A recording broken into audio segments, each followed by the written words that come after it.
Hello everybody and welcome to another Friday Live. I'm just wondering because on my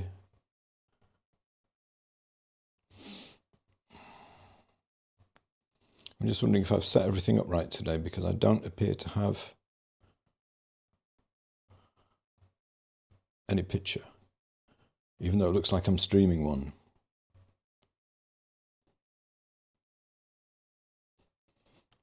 How odd is this? I don't know if you can see me or if you can hear me okay. Oh, no, here we go. Now I've got a picture suddenly. How odd was that?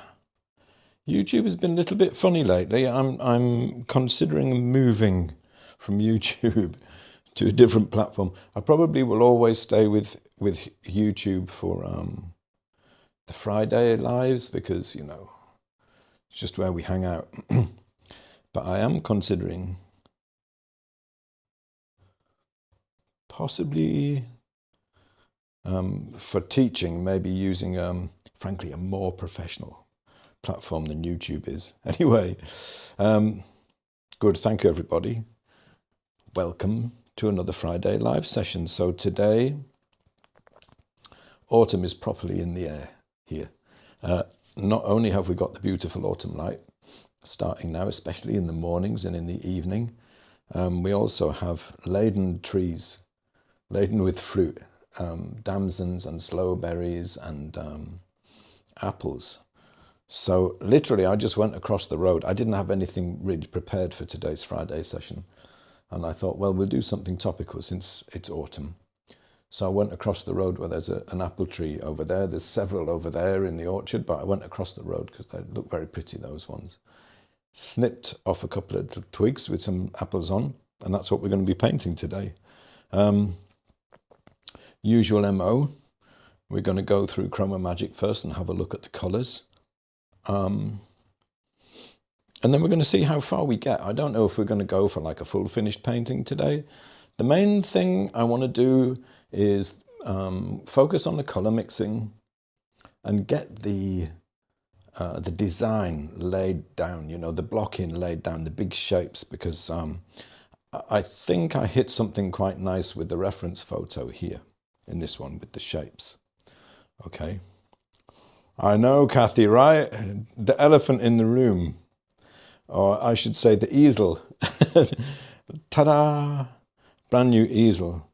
Great big thing. So I just got this. I get it this week. I've only done one painting on it so far, so this will be the second painting that I do on it. Unfortunately, I would love to tell you that the first painting that I did on it came out wonderfully, but it bombed. I'll show you it in a minute so you can decide for yourselves whether it did or not. It didn't exactly bomb, but it didn't go where I wanted it to go. The easel is gorgeous. It's a really nice easel with a couple of really severe drawbacks that I can't believe they made those design decisions. Like these holders here, they only go down that far, which is a bit of a shame, because I would like to pull it all the way down here for when I'm working on something small. You know, I want to be able to work on either something really small or something really large. This can do really, really large.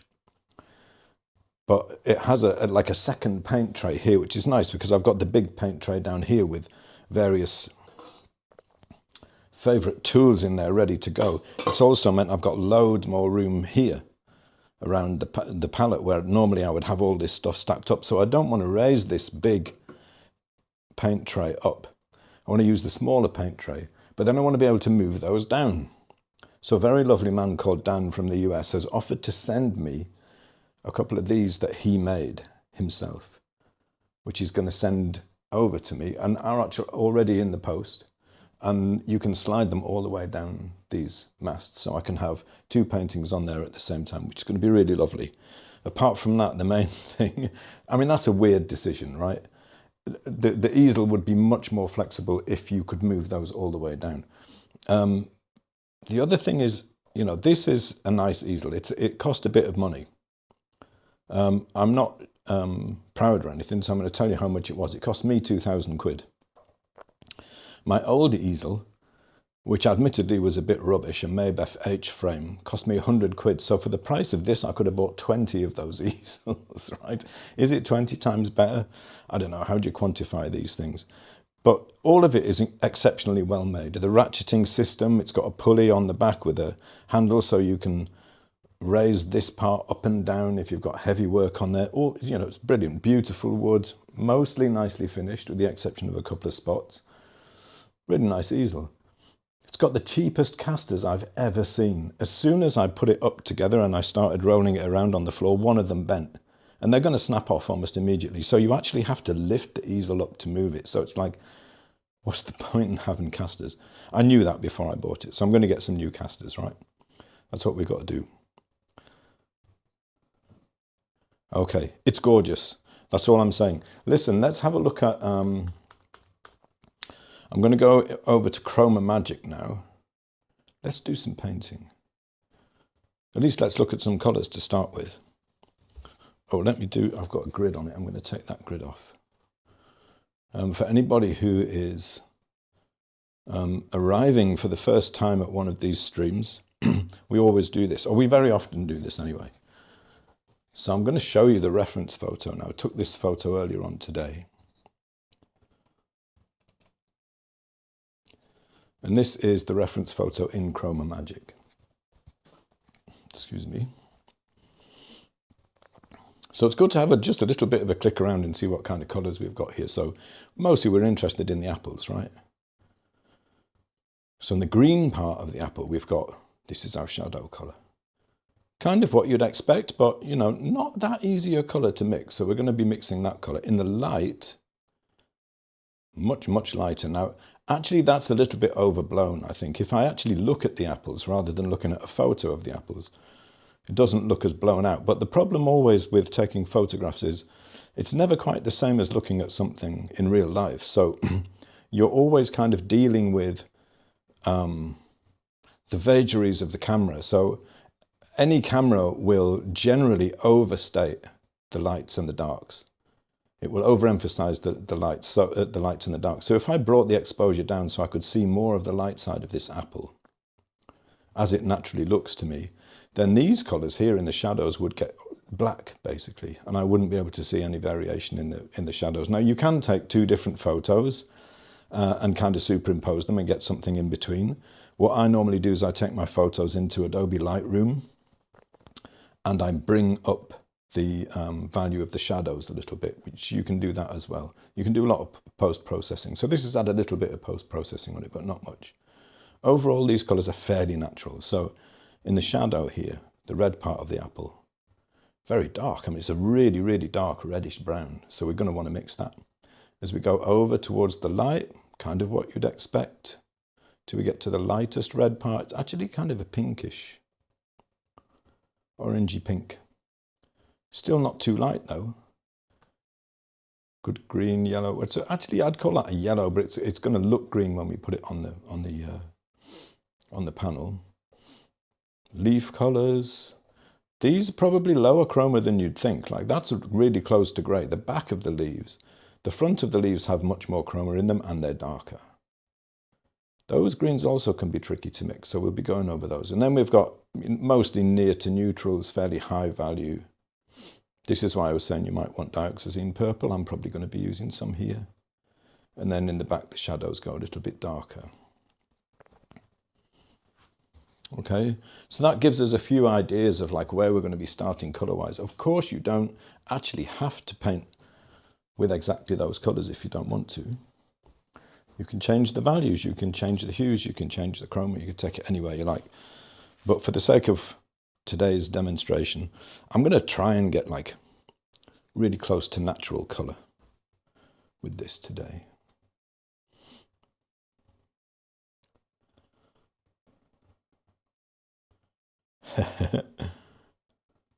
Also, a couple of other things are new today. Hopefully you'll notice. Let me just show you. I'm going to make the palette full screen for a second. I've got a new camera on the palette. Not sure I've double checked the focus. Let me just double check the focus on this. I've set up in a bit of a rush today. I'll tell you why in a second.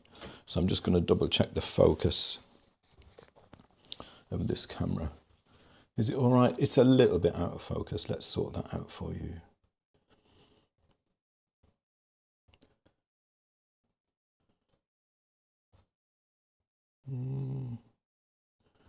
It's not really wanting to make the change from the laptop.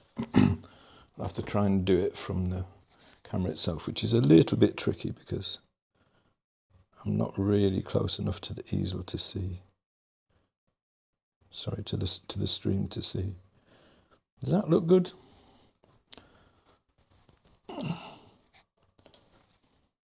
Still, normally I do all of this stuff before I go live. Today I've been in a little bit of a rush. Oh, it's less in focus now, isn't it, really, than it was? Okay, now we've got some adjustment. There we go, that's good. That's pretty good, I think. Here is the panel, 8x10 panel.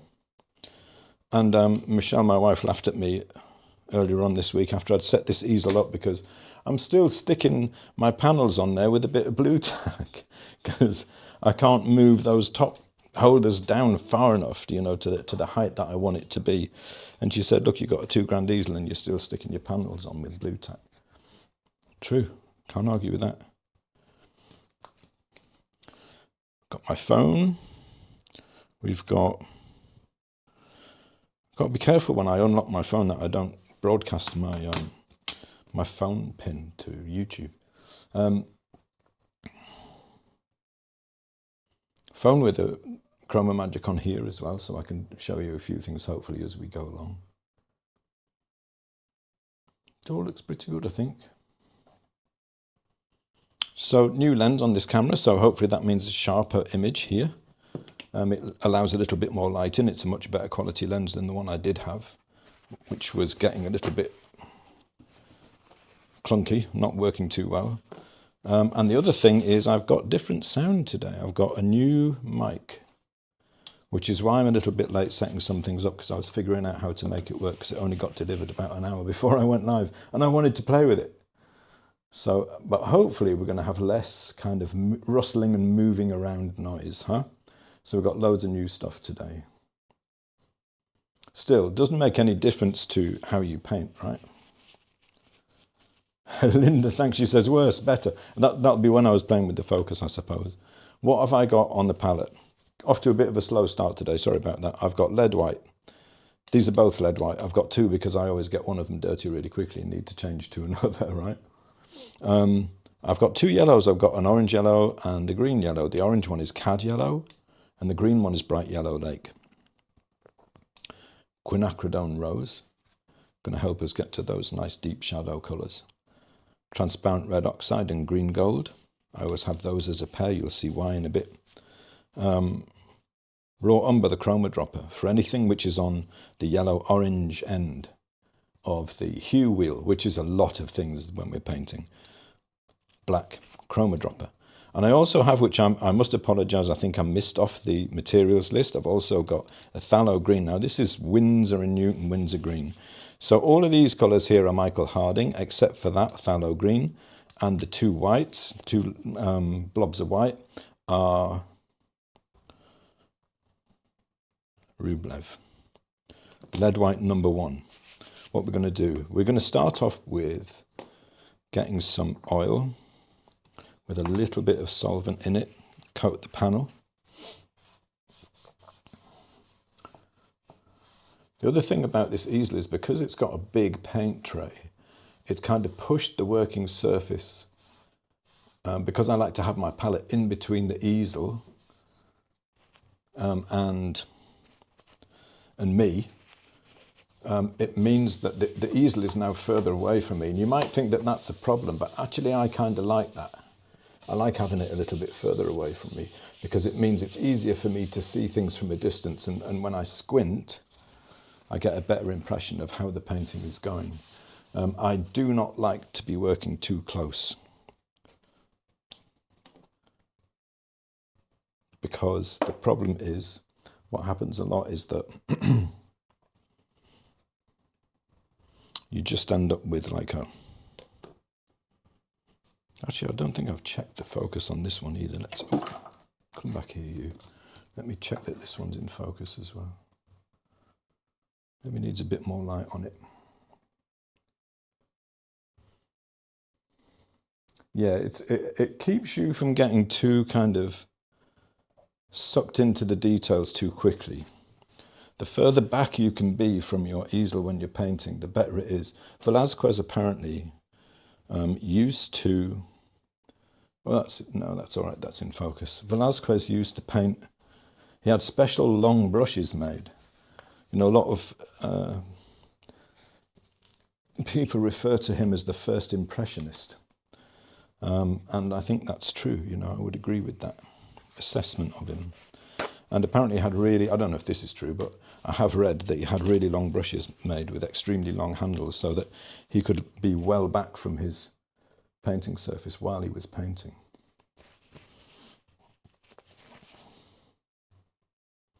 So if anyone's interested in audio and streaming kit, which probably most of you aren't, but someone's bound to ask me, what mic did you get? I got the, it's a popular podcaster's mic, it's the DJI Mic 2.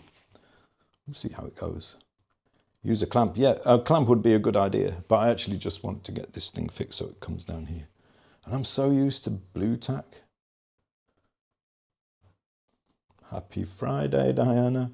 Heather says it looks suspiciously clean. The easel does. I have actually got a little bit of paint on it, and we'll get some more on it today.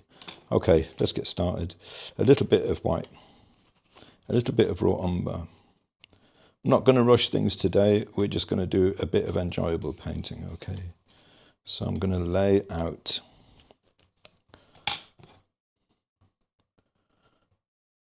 where everything goes, just a rough idea of where everything's going to go on the panel first.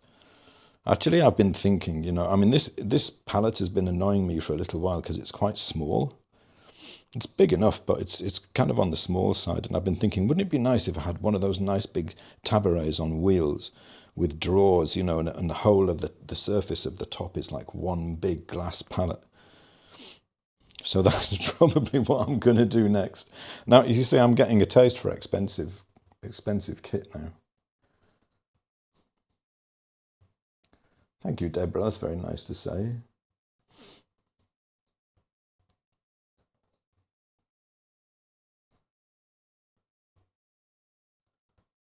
Diana says quality materials are hard to find. It's true. And it's this weird thing about this easel is like most of it is really well made, really nicely finished and very smooth. Like the parts that you touch are all really smooth. But when I was putting it together, the mast thing that goes down the middle there, it hasn't been finished well at all. And it gave me two nasty splinters. There's like little bits of wood almost kind of splitting off. Well, they are splitting off.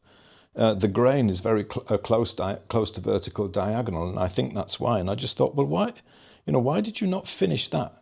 And surely when you came to oil the wood, whoever oiled the wood, surely they noticed that the wood was already starting to shred. It's like, I paid a lot of money for this easel, and with something like that, you know, it makes you think, like, would you buy another Richeson easel? At this point, the verdict's out.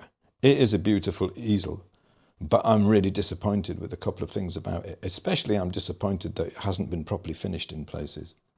That is really odd. I'm going to do a video about this easel, just about the easel, and then stick it up on YouTube. And we'll see how it goes.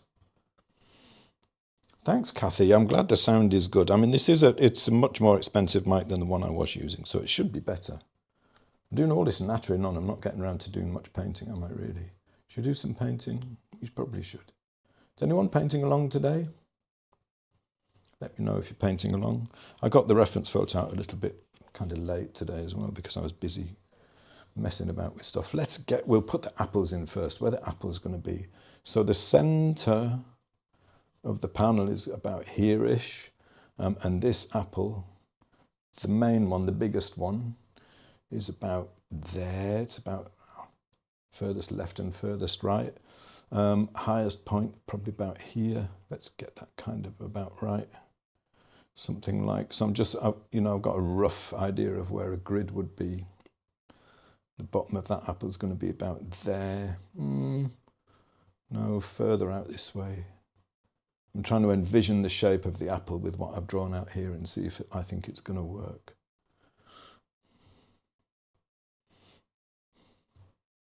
Too high there maybe. A little bit too high, I think.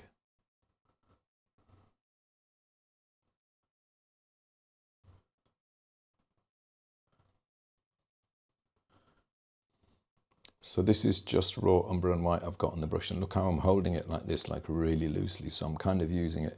So basically straight line, I'm after a sort of a straight line blocking, which works pretty well with apples because they're not uniform curves. And they do have, they're a little bit like lemons in the way that they kind of do have almost like, they're almost built up out of straight lines with curves between them. It's a nice thing about apples. The one on the other side, highest point of the apple, probably about there, furthest right point. Let's say about here, probably about there.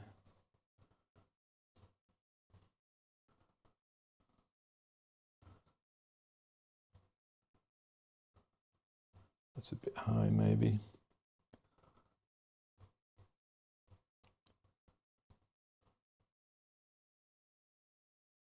And actually, I think it does come all the way back to here, but there's you get this, the stem, the branch of the stem. And I did actually wonder when I was putting this together and I put it up, I kind of fell in love with the photo and I fell in love with the shapes. I thought that would be lovely to paint on a Friday. But to be fair, there's a lot going on here, which is why I'm saying maybe this one will be like a two stream painting. Maybe we'll do some of it today, and maybe we'll do some of it next week. We'll see how we go. But it's really, really nice. Like, I love painting all this stuff, autumn fruit. It's really nice to be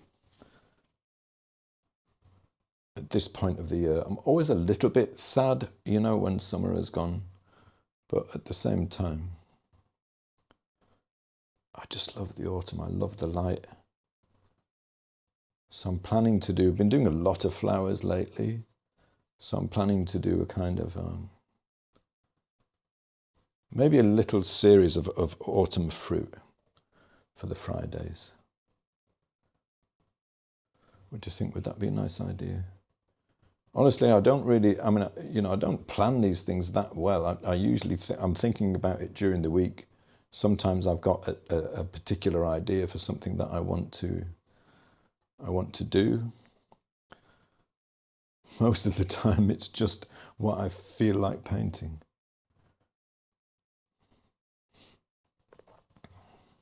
And hopefully it's interesting enough. I was going to show you this, the first painting, wasn't I? Let me get this sketched out, you know, where everything is going to go. I'm trying to focus like on shapes a lot here and not get sucked into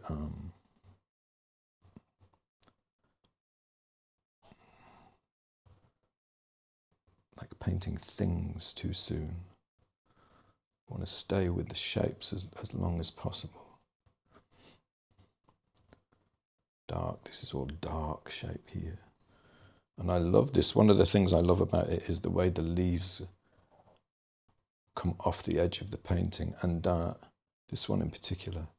And it just kind of, it carves up the space and makes a design, and I love that about the way that this reference turned out.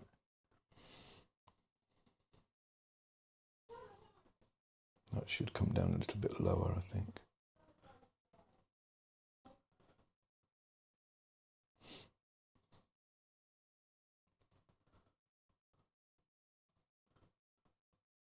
But I'm really spoiled here,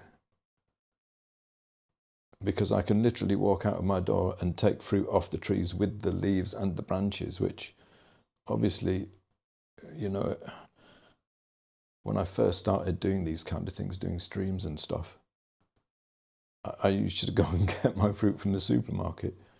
Just look for, you know, just pop down the supermarket and see what there was that might be nice to paint. And these days, I'm just totally spoiled. For one thing, it's all free, which is nice. But also, it's kind of, there's something really beautiful about getting things from nature, like as they are, as they appear, not cleaned up, you know. And the fruit is like, I suppose it's pretty much organic because it literally grows like on the trees here. And a lot of them, the trees aren't looked after. It's a traditional thing for Gloucestershire, the county that I live in. Apple trees. I'm going to split these into light and shadow. So I think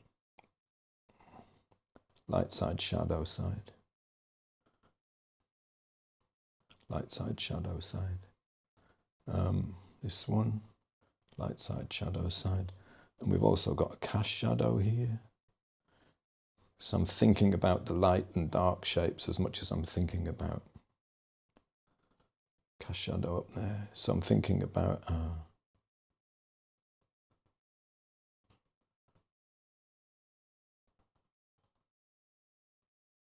where the light is falling.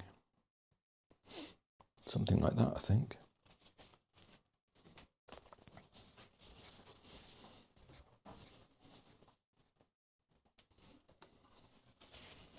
So I've got these roses that I really, really like, David Austin roses, called Lark Ascending.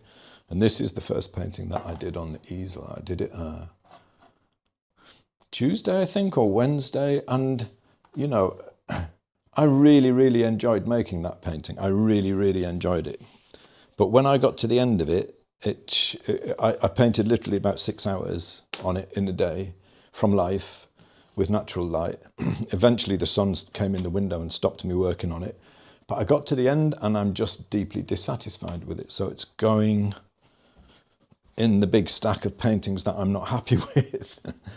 You know, I mean, there's nothing especially wrong with it. It's, you know, the values are not too bad, the drawing's not too bad, the paint strokes are not too bad, but it's just, if it doesn't go where you want it to go, it's like that painting is not asking any questions. That's a painting that was easy for me to make, really. I didn't challenge myself in it. I suppose it's partly that. It's partly that, to be honest with you. I mean, it came out quite nice. Sally says, why are you unhappy? Yeah, I'm trying to... It's honestly, Sally, it's kind of hard for me to say why exactly. But I think it's because lately with the paintings that I've been doing, I'm doing raw umber and white to a value 4 to start. I'm going to start keying in all of the background stuff now. I'm starting up here. I've tried to push things a little bit.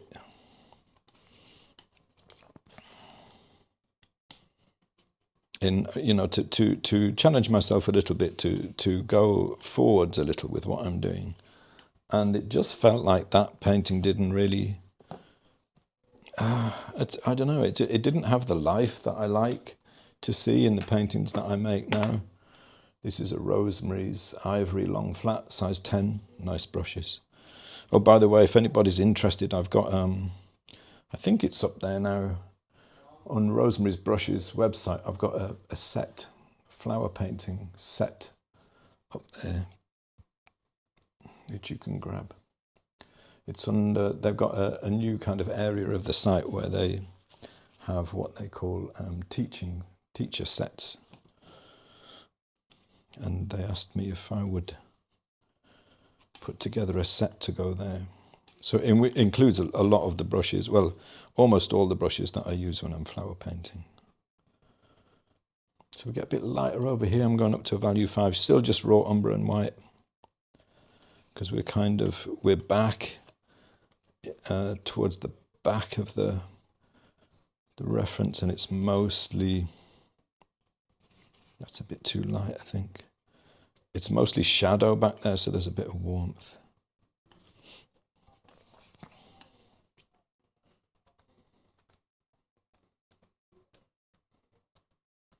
But I think it was up the other day, and then I had a look at early on today, and I think they might have taken it down for now because they were just waiting for me to okay it. But I sent them an email today saying, yeah, it looks cool. Those are all the brushes that I thought I wanted in my set. So there's a couple of these long flats, ivory long flats, and I like those. I'm just going to ignore the fact that I'd actually drawn out where that stem goes and just cover it, I think.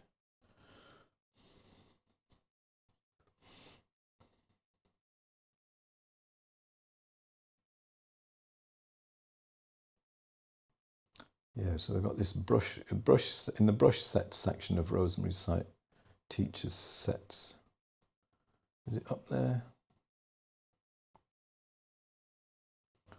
No, it's not up there at the moment, so I guess they were just waiting for me. Oh, and actually the guy who is doing the setup for it did a really nice job, but I just got an out of the office email reply from him. So I suppose in the next couple of days, maybe next week, it will appear. So I'm just trying to get some shadow in at the back.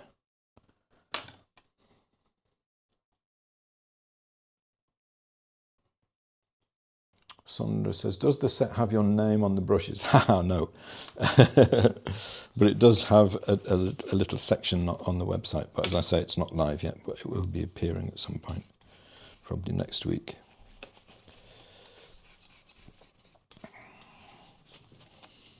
And there's some interesting sets on there by some really good artists as well. You know, it's nice. It's nice to be asked to contribute something there.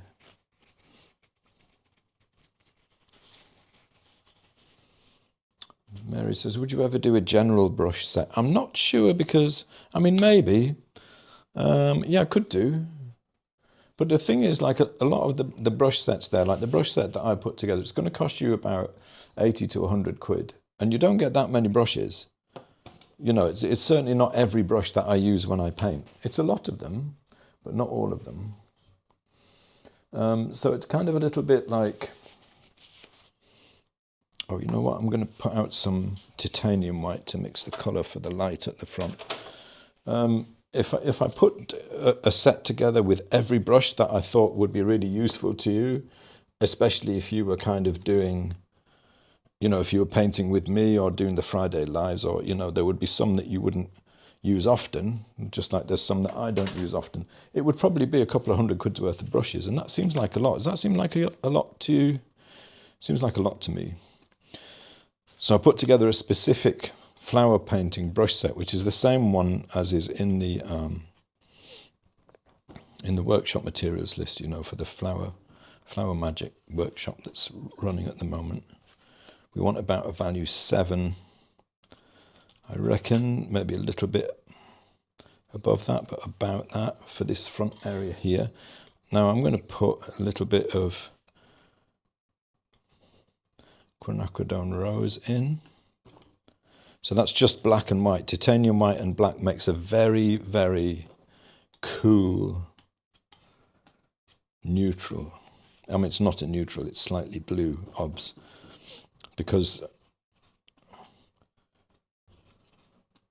ivory black is a blue, low chroma blue. And titanium white is a very bluish white. I'm going to get some, I wasn't sure if I was going to use it today, but I think I am. I've been using this a lot in cloth colours lately, and I really like it. Just a tiny touch of dioxazine purple.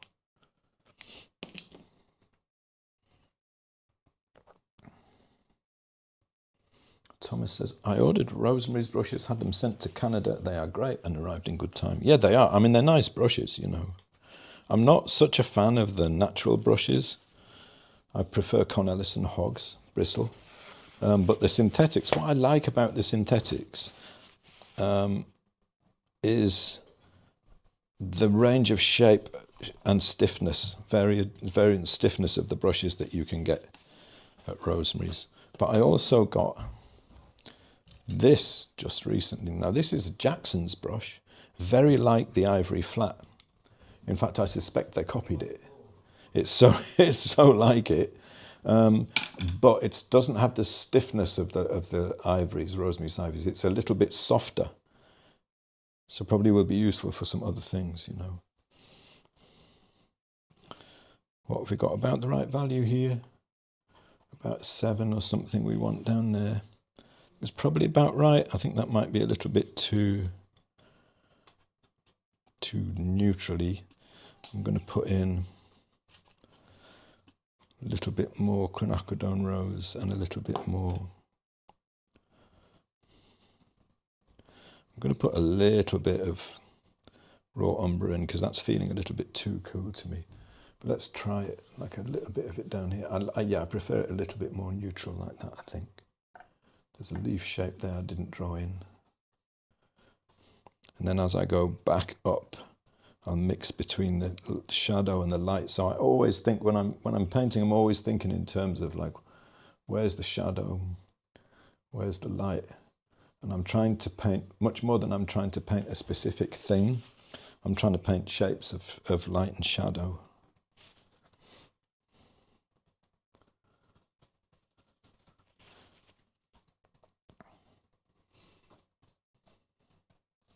And just to get the initial values in with some hopefully fairly interesting marks, you know. So I like to leave it with a lot of kind of brushiness.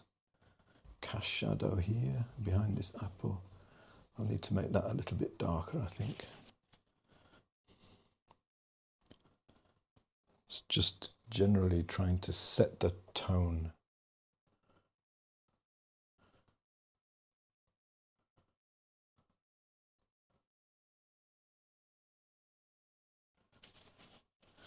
Cast shadow around this leaf. Soft edge on the outside.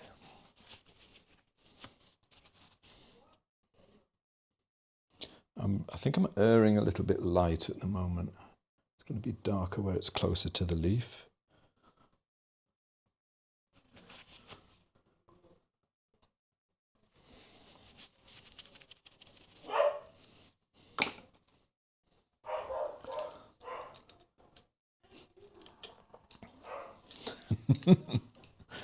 Dogs are shouting as usual.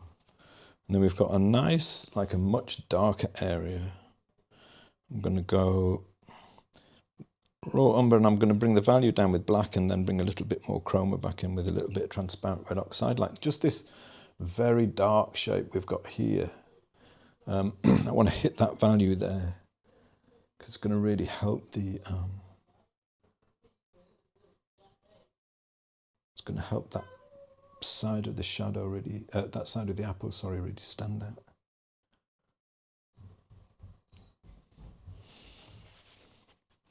And I do this a lot. I think it's good practice is to paint in all of the cast shadows and the shadows around things before you paint the objects themselves, because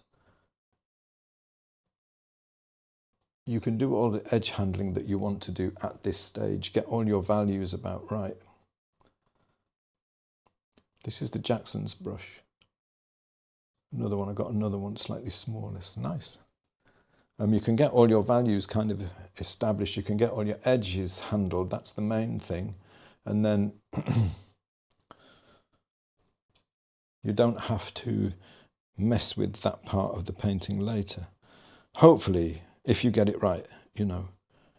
So shadow wants more chroma here, so I'm green gold, transparent red oxide with a little bit of raw umber. I want to hit the right kind of note of value, not too dark, with just enough extra chroma in it to make it sing a little bit. It's a really beautiful shadow colour there. So transparent red oxide and green gold with a bit of raw umber to bring the value down, and it gets you a nice colour that's somewhere in between orange and green yellow, which is actually incredibly useful for shadows. That's nice. Anyone else want to use that? Let's bring a little bit of it in here as well.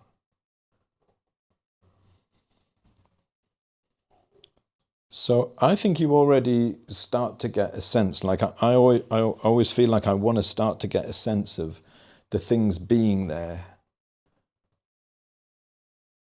even before I paint them. And if you do a nice job of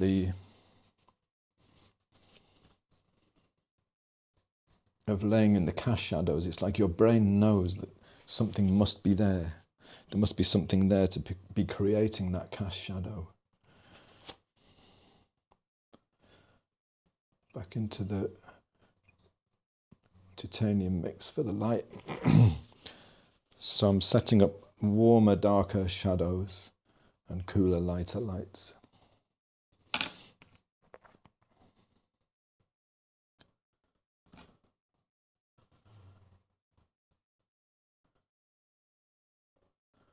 Mostly covered, I think.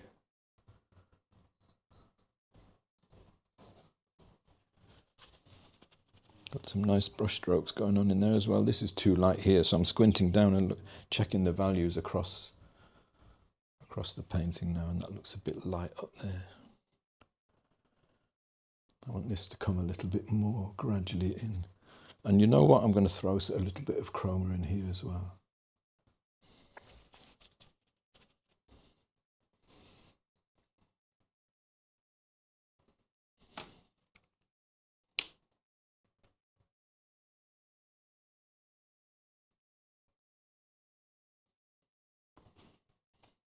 So if you order those brushes, it's like I have an affiliate. I'm part of Rosemary's affiliate program now, and they invited me to join that, which also is very nice. So I was recommending those brushes anyway, because I paint with them. But an affiliate thing means that if you buy those brushes, Rosemary gives me 5% of whatever you spend. Just so you know. But I'm not recommending anything that I wasn't already recommending and that I didn't already paint with. Is that all right? This apple needs to come further over. I need to remember that when I paint that. I fancy putting in just a couple of the dark leaf shapes to kind of key the values. Oh, Linda, yeah, sorry, I got your email earlier on. I was just in the middle of setting up the stream. Linda, you're having problems with the Circle app. The weird thing about that is that you could send me a private message on the Circle app, but not post. I don't understand that. We can try and fix it for you now if you like. What device are you using? Do the values look good to you? I think the values look all right.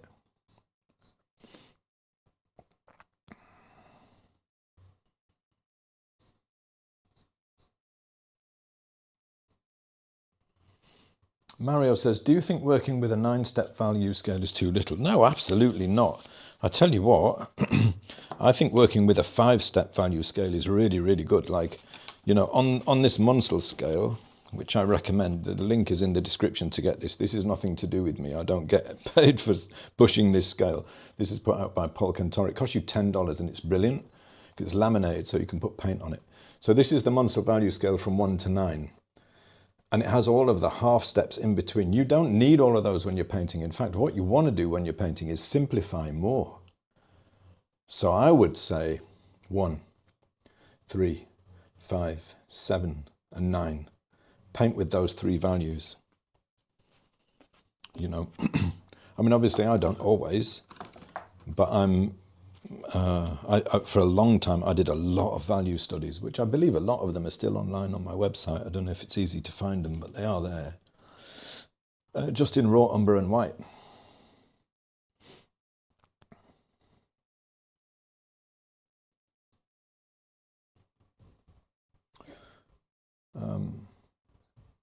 Sanchitha says, is Adobe Lightroom available for free? No, it really isn't, I'm afraid. It's not cheap, the Adobe stuff, but I use the sound thing for live streaming. I use Premiere for making my videos. I use Lightroom and Photoshop for handling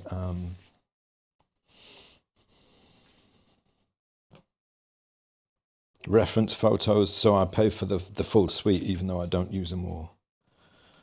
And for me, that cost me about 60 quid a month, but it's worth it. Do you know what I mean? Because I'm a heavy Adobe user, you could say. I use them a lot. I want a bit cooler in there. I'm just trying to push this kind of...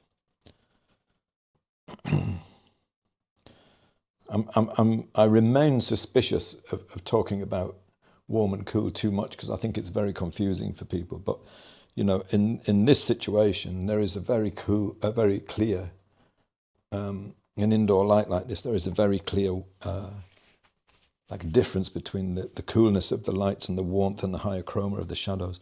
The reason I'm suspicious of it is because so many people have got in touch with me and said they find it deeply confusing, and I think a better way to think about it, colour, is using Munsell, you know, thinking about it in terms of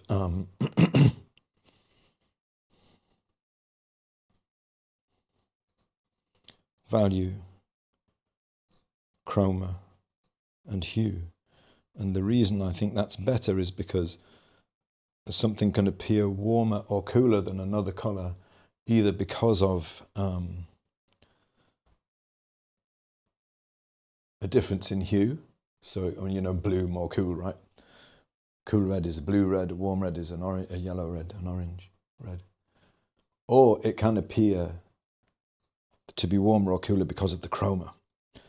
And if you're not thinking separately about chroma and hue, then you don't know which it is and you will struggle. You may, let's say you may struggle. A lot of people I talk to that I teach struggle with understanding warm and cool, which is why I've always been deeply suspicious of it. However, it is perfectly relevant when you're talking about light, and we are painting light here, so the light areas of the cloth are cooler. But that's a combination of hue and chroma, so then closer to grey, so the chroma is lower, and it's more blue, so the hue is cooler too. So if I made this more blue and I made the chroma too high, which you see a lot in beginner paintings, like they hear about the warm and cool things, so they go way too far, they go overboard with the chroma on the cool, it just wouldn't work, it would look wrong. So you want more chroma in the shadows where it's warmer, so that's a difference of chroma and hue. The chroma there, the hue there is orange and the chroma is slightly higher, but it's still quite close. Here, the hue is slightly more blue, purple blue, and the chroma is much, much lower. It's a combination of both, right?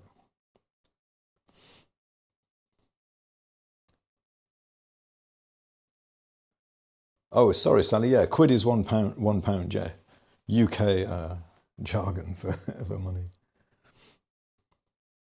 Angela says, I see the bristles on your brush have splayed a bit. Is there a way to prevent that? Do you mean on this brush here? Not really. I mean, if I want to get really flat strokes with this, I just load it with more paint and it'll be fine. But, you know, some brushes do splay after a while. Some of my Cornelisons have splayed. Here is a Cornelison that has splayed really badly, you know. I think that particular one is because I left it for about a week with raw umber on it and then scrubbed it off, and it's one of my favourite texture brushes now. But then I've got brushes like this from Cornelison that I've had for literally years, decades, that still keep their shape. You know, this is a Rosemary's that I've used quite a bit, same series, hasn't splayed, you know. This is interesting while we're talking about brushes. If you look at these, if you look at just the tips of those, they're pretty much indistinguishable. But the one on the right is a Rosemary's ivory flat dagger. The one on the left is a silver brush. I'm not sure, this one is slightly softer. This one is firmer. I mean, I'm, to be fair, fairly obsessed with brushes, almost as much as with colour. And I get a lot just to kind of try them out and see what they're like.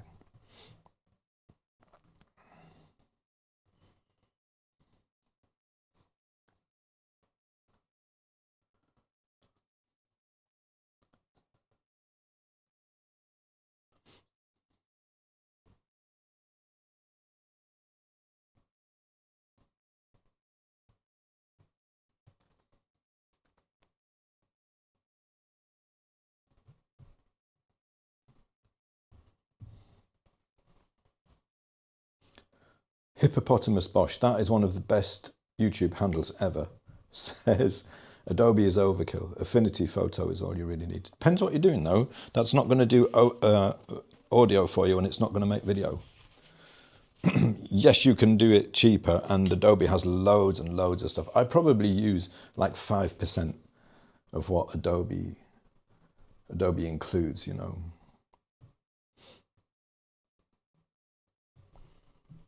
I didn't know you made your own brushes, Sandra. That's interesting. It would be very interesting if you could throw something in the community about how you do that. Let's get some light and shadow on these apples. Too much gassing. Well, I find these days, like, the community is so interesting and it spills over into the YouTube streams as well, that half the time I'm just turning up here for a chat. Which is probably not the best way to grow a YouTube channel, right? But to be honest, I don't really mind about that. It is really just nice to chat about painting. I kind of look at these Fridays more as a hangout session, you know. Deborah says, tell me again how you clean your brushes. I'll show you some, if I've got some handy. Have I got some handy? Yeah. I use this. I can't remember. This is olive soap, sorry. Gali Orhan, it says on it. I think it's from Turkey or somewhere. Lasts for ages. I don't ever put any solvent on my brushes. I just clean them with that. Warm water. Wipe them off, leave them to dry. And they've been lasting forever for me. I mean, they're just great. Nancy says, do you work with value that is the darkest one and the lightest is 10 or vice versa? Yeah, so in the Munsell system, if you like, the Munsell way of approaching colour, low values are low numbers and high values are high numbers. Some values, scales go the other way. Honestly, it doesn't make a blind bit of difference. As long as you know you're dealing with light and dark. It doesn't matter, you know. You can get too obsessed with the detail.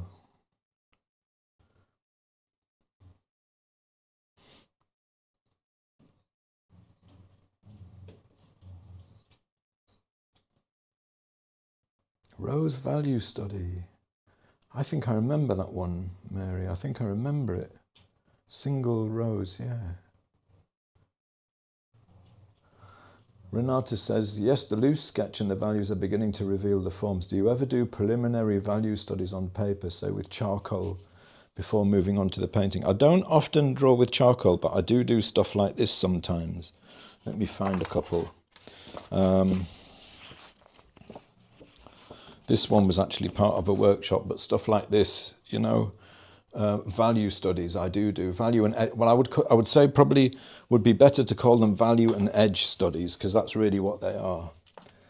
And composition, you know, I'm kind of working composition, value and edge all at the same time, because, you know, they're the things that make a painting really work. I don't think I ever painted that one actually. I like that composition though. I should really paint it. So I do stuff like that, but most of the time, like for these, I just whack them out. I just paint, you know. Gonna mix some colour now. Let's go onto the palette with a spanky new lens. Well, the main thing I'm worried about the sound today is that it's just going to drop out, because I only just got the kit and I didn't charge it first, and I've just realised that of course my mic is going to be running on internal charge, and I think you charge it with USB. Sound seems pretty good today. What do you reckon? What's everybody's vote on the sound? Is there an improvement, or is it kind of pretty much the same? Look, I'm going to show you the photo in ChromaMagic on the phone so you can see what I'm up to here. Let's put in this apple on the right first, right? So I want a light and a shadow for each part of the apple. So what's interesting actually with apples, learned this a long time ago, is on the red part of an apple, if it's a variegated apple like this, the red part of the apple is red, you know, surprise. In the shadow it's brown, but this part will be more red, right? The green part is, well, green.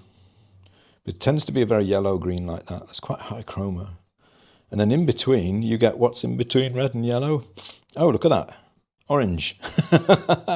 So you can, a lot of the time, you can mix between them and get pretty close to the colour. So we've got, like, on the shadow side, we've got a red shadow colour and a green shadow colour. So I'm going to mix both of those, right? And then I'm going to put them on the painting and we'll see what happens.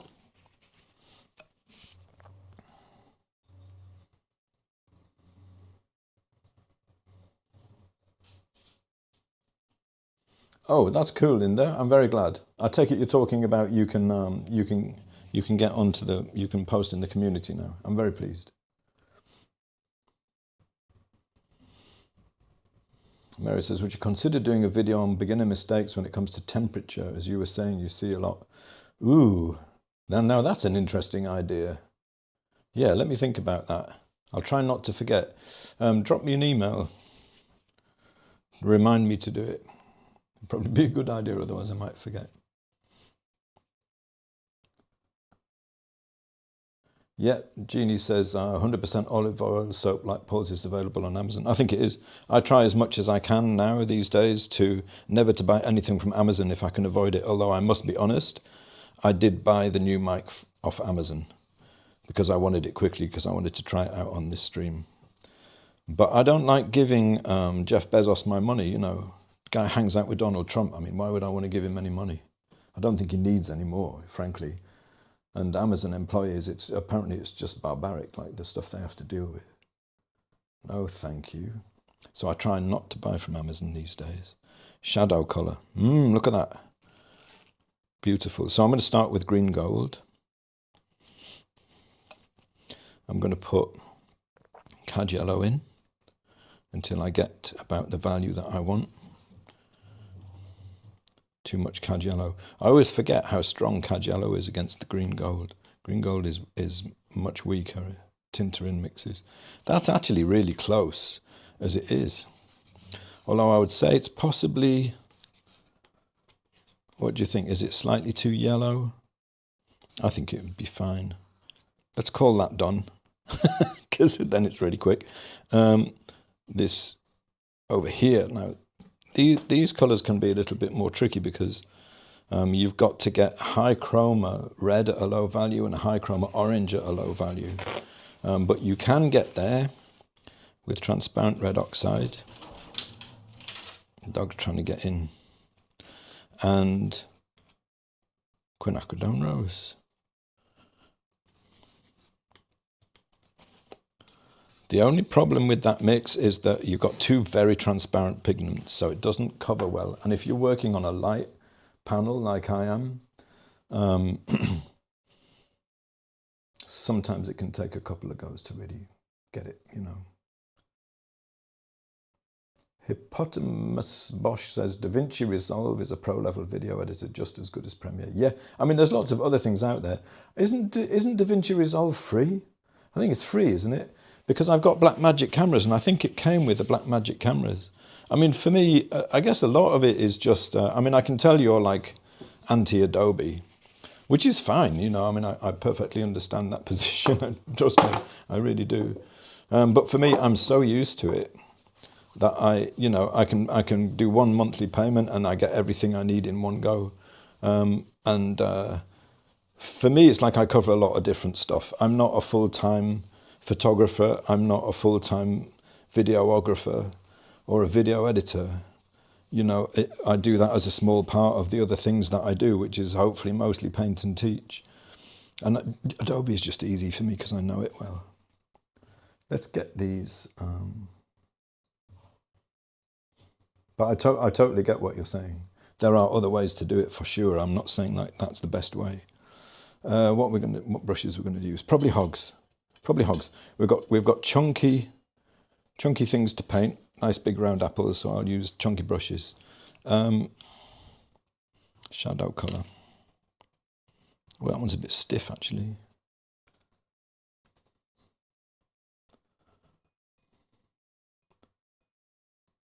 It's going to go so dark. Oh, I was going to put leaves on first, wasn't I? Never mind. See, it's not quite covering as well as I would like. All of this is shadow, so I'm thinking about anything to the left of this line is shadow, right? So I'll just paint it with a shadow colour. Just simplifying, you know, for the time being. I'll cover it as well as I can for now. Probably should have used a different brush. It's about dark enough. And I've got a separate brush for the other colour, you know. I don't want them to mix together too much. And we've got the shadow. Actually, I went a bit too low with that, didn't I? Wasn't really thinking about what I was doing. Shadow, part of the apple. I'm gonna like challenge myself to paint this as simply as possible, you know, with as few colours as possible, and then, you know, and then it should hopefully work like standing back from a distance and squinting, and then, you know, can add a little bit more to it to make it live a little bit more. So the red in the light,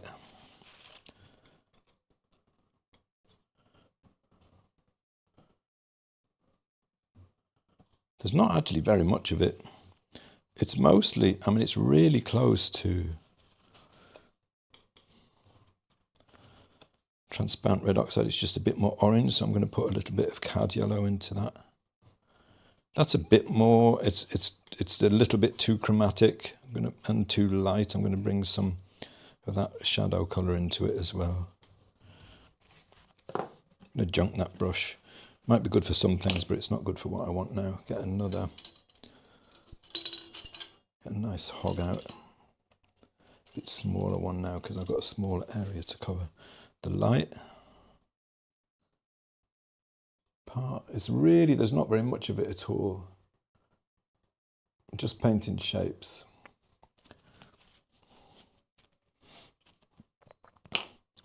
Now the light part of the green of the apple, I'm not going to go as light as the photo says it is, because it's not that light. You know, I know the photo is a little bit overexposed, and it won't work as well in the painting. So I'm going to go down a step.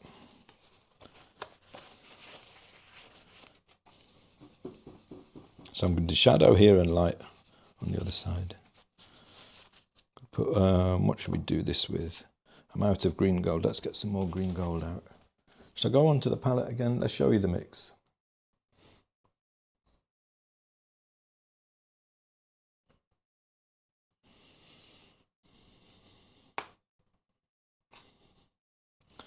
Lead white and green gold I think is going to get me pretty close, but it's going to be too yellow, so I'm going to want to bring in a small amount of the phthalo green to send it a little bit more blue, and that may be too chromatic. I'll get this to the right value. This is just lead white and green gold. Yeah, see, it's too yellow, right? And it would probably work. It would work. But, you know, we're interested in colour mixing and the colours of the natural world, so I'm going to put in I've just got a tiny amount on the edge of my palette knife on the very tip, and I'll just gradually put in a little bit at a time until we get close to the hue that we want. That's more like it. I'd say value-wise that's pretty good as well. I think that's probably going to do, but I'm going to need more of it than that.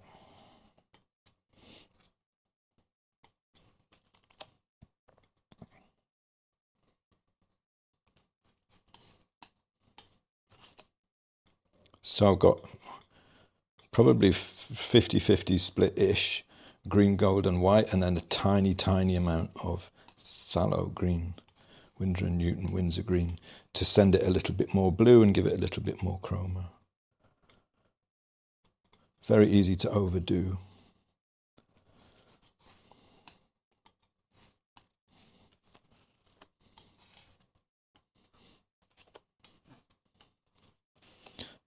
Shadow, light, shadow, light.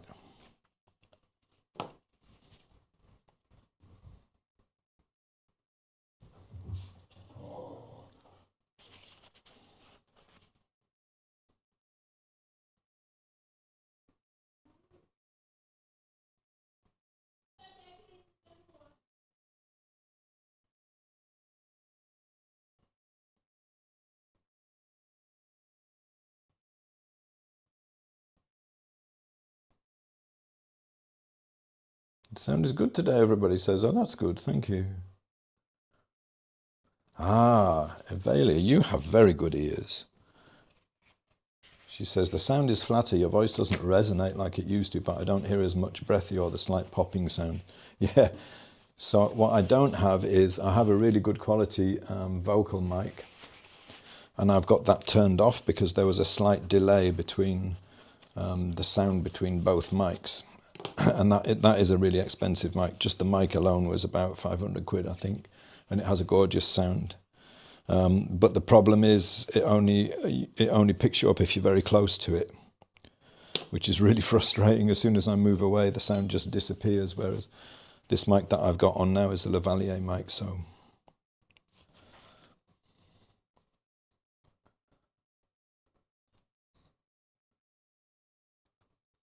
it follows me around. The light. I'm going to leave the part in between.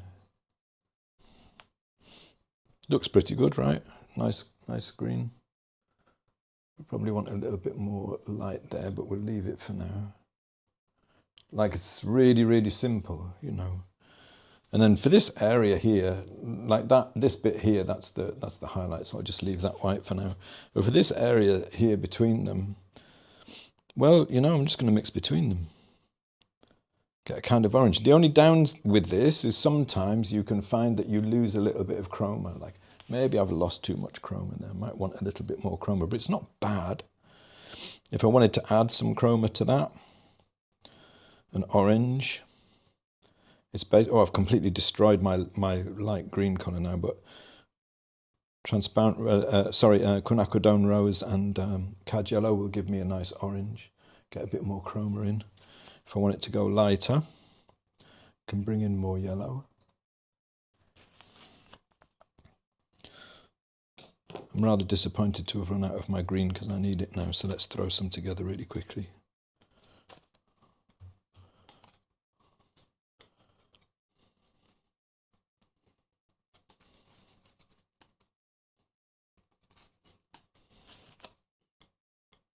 So it's the process is like getting as close as you can with the colour and then stick it down and then evaluate. Actually, that yellow. I put too much phthalo in, so I'm having to bring it back more yellow with a little bit of yellow. Evaluate the colour and then change it to where you feel like it needs to be.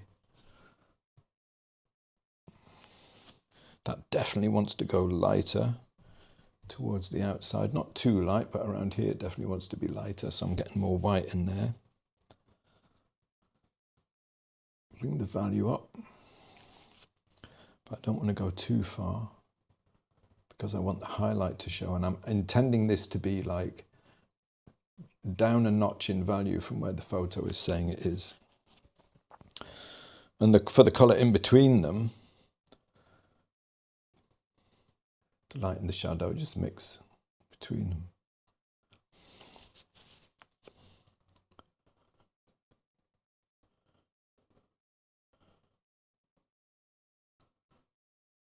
Losing too much chroma in the light, so I'm bringing some yellow in. Like thick, juicy paint. I love painting with thick, juicy paint like this. And we've got our nice orange, which goes in between the two, up into the red there.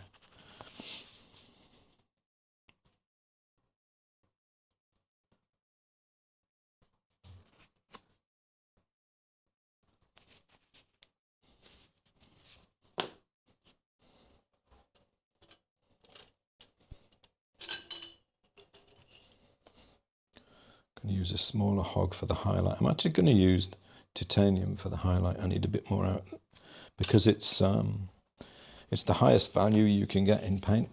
It's lighter than lead white, and aforementioned warm and cool. You know, this is like reflected light from the window, so it would make sense for it to be cool. I love having all this space around my palette. I can just fling my tubes around and let them sit where they like.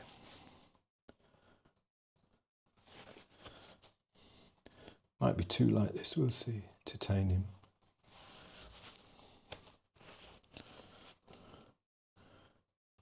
And because the apple is not, it's shiny, but it's not like a ceramic glaze or something, an enamel glaze, so the edges of that highlight would be slightly lightened. Gone a little bit too far to the left with it, I think.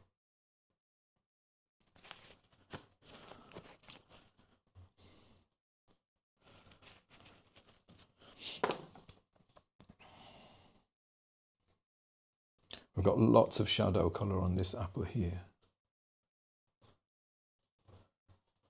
Lots of the red shadow colour on this side. So I want to have that kind of feeling of the form starting to appear as soon as possible. I don't want to be hunting for it later. I want to be able to see it now, you know, even though it's like really, really simplified.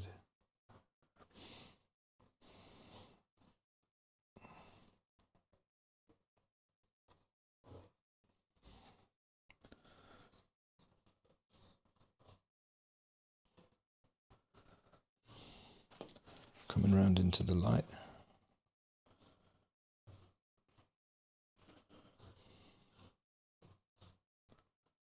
So by the time we get here, I think we're kind of full light of the red. Ooh, that's nice. Probably needs to be a bit lighter than that. Bring in some cad yellow. Bring it up to an orange as we go here. Maybe a little bit of white. Higher value.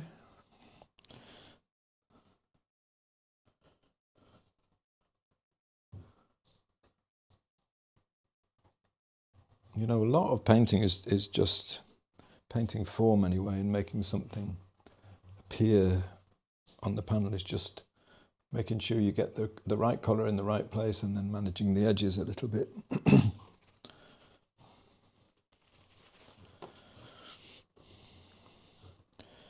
We get our kind of orangey colour in between the two here.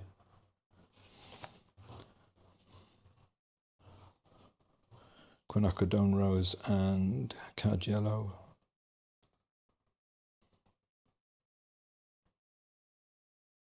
Until we get round to the green.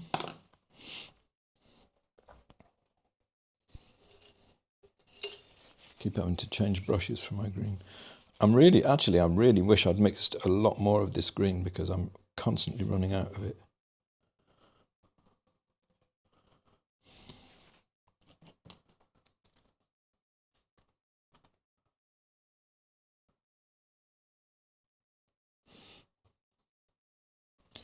So the mic, the sound should be better because the mic that I've got now has some fancy noise cancelling stuff in it. And on the test that I did before I went live today, it appeared that there was a lot less rustling noise, which the other Lavalier mic that I had on me used to do a lot of that kind of rustling, to the point where it became difficult sometimes to hear what I was saying. So that's what this mic is hopefully going to do, you know, is going to cut down the rustling noise. And seems good, right? I mean, from everybody's comments, seems like it's an improvement, so that's good. I'm always looking for, like, any way that I can improve the quality of the stream. All light here.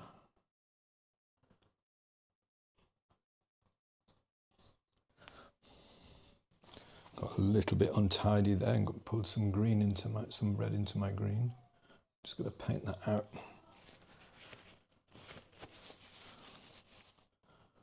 Into the red. Hard pressure, gradually release the pressure, and I should get a nice smooth blend out into the red.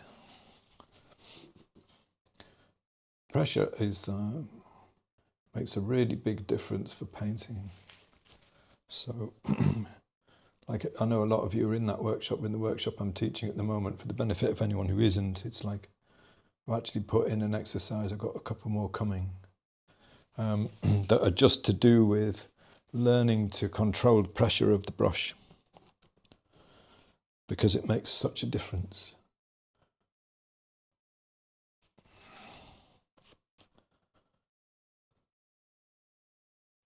Like, a lot of it struck me that while I was painting, a lot of what I'm doing is varying the pressure of the brush. So over here we have some light because this is a dimple, which means that plane there is facing the light. And then I want shadow green. There's some reflected light in this which brings the value up, but for now I'm just going to paint it as shadow. This part is definitely darker.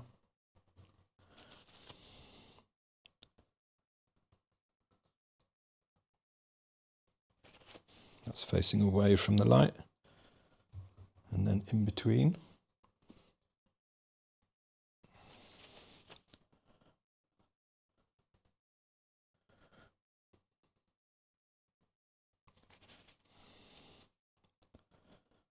got a little bit of the cloth colour reflected into the green down here, so it goes a little bit cooler and a little bit lighter. Bring some titanium in for that.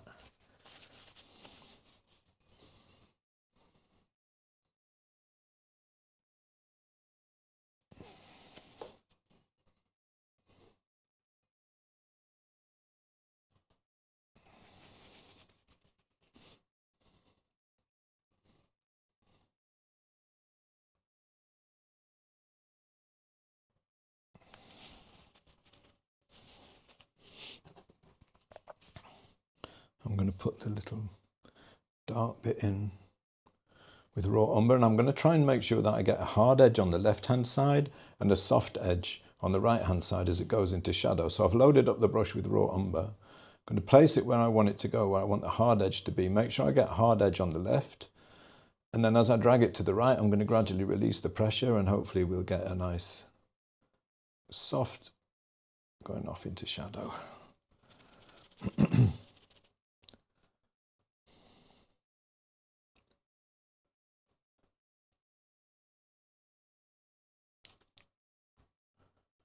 The shape of this apple is wildly wrong. Is it too small? Yeah, I mean, it obviously needs to come like a lot higher up.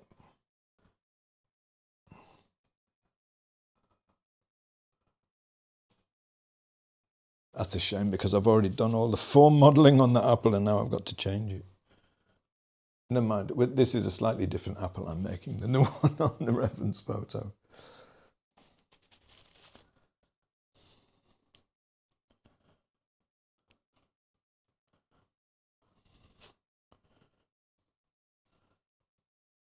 That's a bit abrupt there, so I'm going to soften that.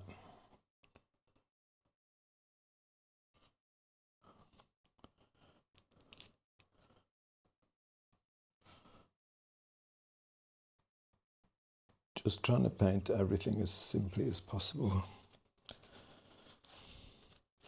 Well, I put that in the wrong place. Look, I've done that classic thing of straightening the apple. It should actually be pointing a little bit more this way, really. I feel like maybe I want some more chroma in a couple of places. Maybe we're going to add a bit more chroma. Let's get a highlight on this apple first.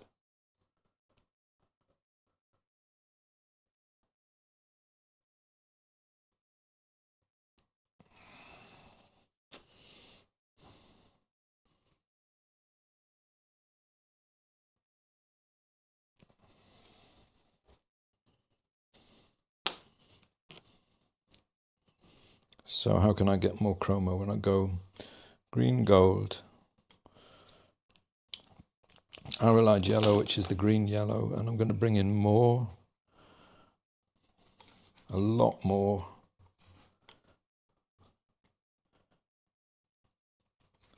of the phthalo green, which is the highest chroma. So it's going to be a little bit more blue-green.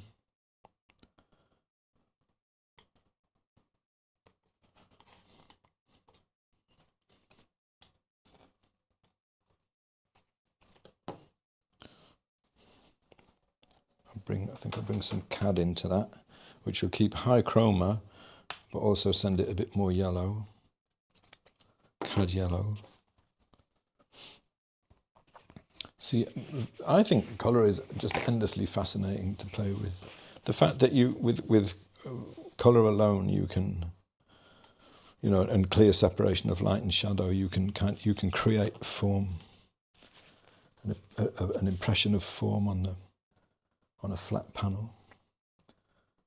Never ceases to amaze me. And it's fun, you know, it's just fun to do. So we've got some reflected light here, which is bringing chroma in, so I'm going to bring in a little bit more of that.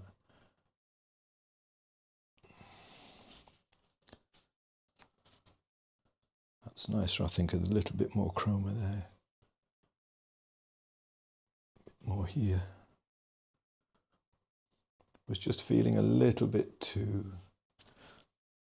low in chroma. I just want a bit more in there.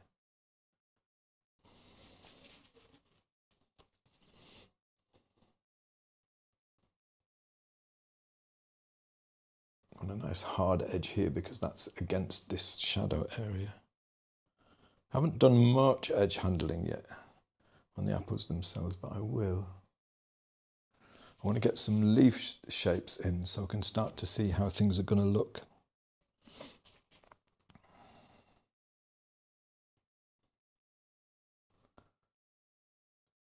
Oh, that's very cool. You know, I'd never really thought about that. Landscape mode on ChromaMagic 3. Is that out now, Michelle? Do I need to update my...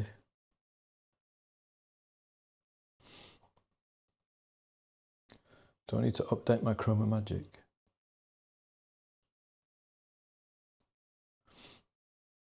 Kanchana says, do you always use the same palette for all your paintings? No, it's fairly close, to be fair. You know, there's some like usual suspects that I always have there. But within that, I vary it a little bit, depending on what I'm painting. So because there's nothing blue in the painting, I don't want any blue, you know. I haven't got any blue on my palette today. Just don't need it, you know, so it's not there. So I know a lot of people do paint with set palettes and have the same colours out every time. There's nothing wrong with it, you know, it's if it gets you to where you want to be.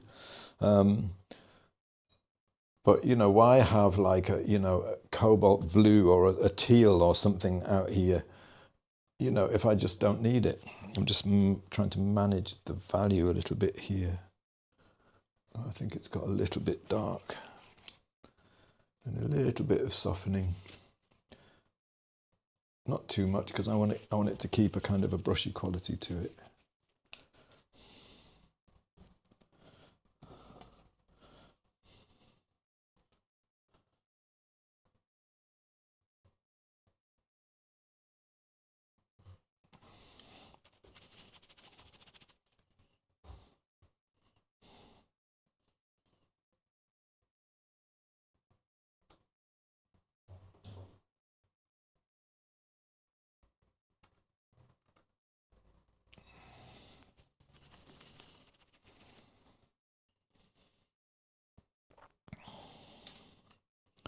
I still feel like I need a higher value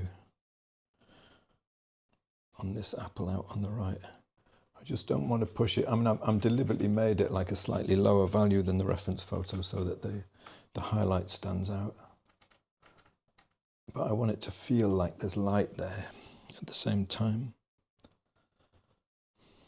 I've forgotten how much I enjoy painting apples, actually.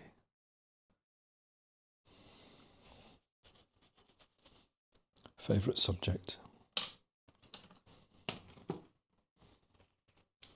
Exactly, Linda. None of the billionaires need more. Tax the rich.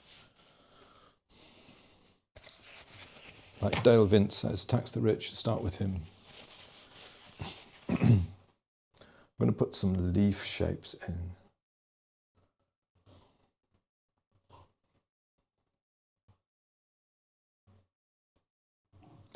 Sandra, you shouldn't be embarrassed. You should show us how you make them. Honestly, I would love to see how you make those brushes. It would be very cool.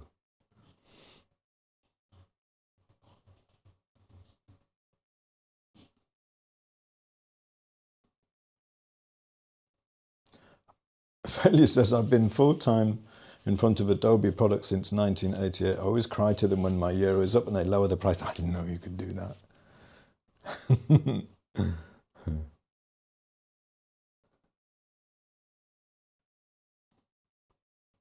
Oh, this is great. Loads of ideas for things you can use instead of Adobe in the chat. All good. Thanks, Tina. Yeah, I love this reference. By the way, the reference photo was taken with the new camera, which is on the palette, the new lens, which is on the palette. It's an Emswico Olympus lens.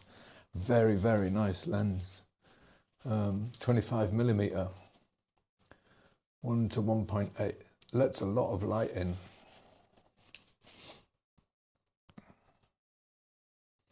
Sorry, Joey, I missed you ask what brush I was using, and I don't know which one I was using at the time now.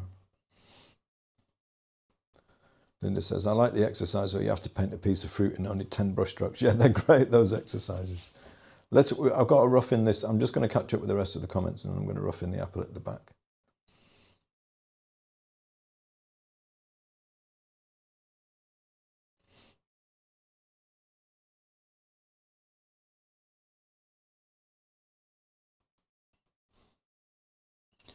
Yeah, YouTube just lately, Steve says it's a shame YouTube can't do a better job with the video quality.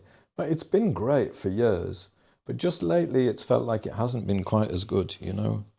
And there's been a few drop-offs. And I've always been happy using it, you know, even for courses. And it's always been great. Just going to soften this edge. But just lately, I've had a few problems with it. Not often, but every now and again, a few problems with it on live streams. Like it will work well for some people and not for others. And I get the impression that it's a server issue. I think it might well be a server issue with them.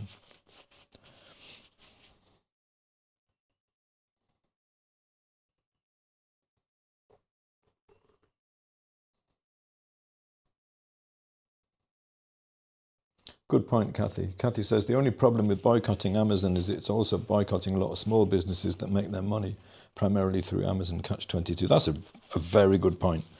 And I confess I hadn't thought of that.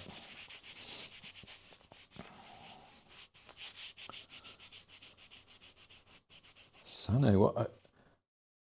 Keratoconus, did I pronounce that right? We were talking the other day about Renoir, who apparently did have had an eye problem. You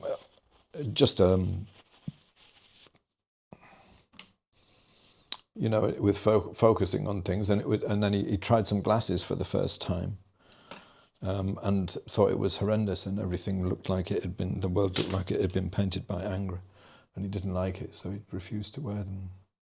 Fair enough. I mean, I need glasses, and most of the time I paint without them on because I want it to be, I don't want to get into, you know, too much.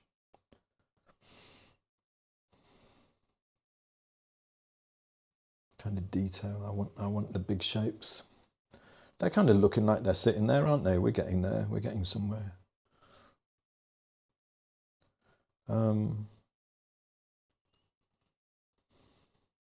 The apple at the back is, I mean, it's not terribly important, I don't think, that apple. I need a little bit more transparent red oxide out here on the palette. I'm enjoying this so much. I got some plums as well, and I almost painted those. They're kind of, I'll show you one, really, really beautiful. They're just at the stage where some of them is still green, you know, and then they've got that beautiful sort of blush on them as well. But they're not that easy to make a composition out of, plums, because they're very dark.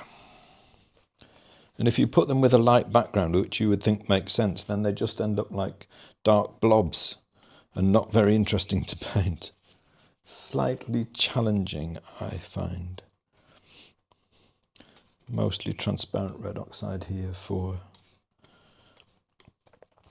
the shadow of that apple at the back.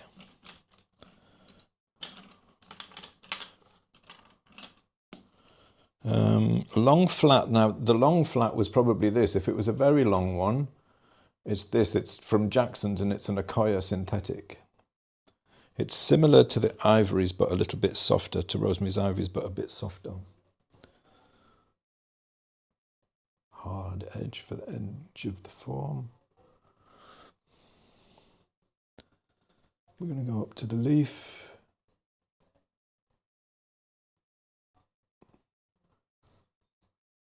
That would be fun to do, actually, on a Friday stream one day, to paint like a single apple or something like that, or a lemon or something, and do it like you're allowed 20 strokes or something, and you have to paint, you have to create the form. Would that be fun? I like those kind of challenges. I do think they're fun.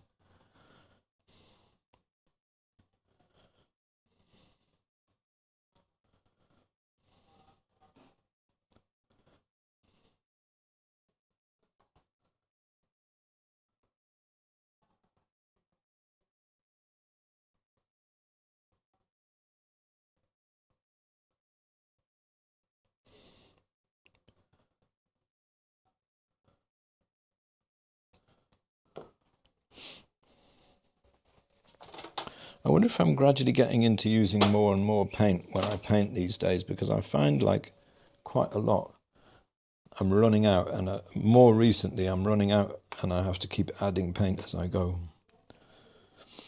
I think I might be painting thicker than I used to. Let me show you this quickly. This is another painting done from life the other day. So this one was probably the most challenging in terms of value that I've yet painted, because everything is so light, it's backlit, and I was trying to get the difference in value. This is basically was almost white to look at it. I'm trying to get the difference between the light on the flower there. I'm trying to decide whether I'm going to go back into it. I think I need to bring this value down, but I just like the shapes and the fact that it was very light. You know, it's different. Very different setup, but the paint on that is really, really thick, which is what made me think of it.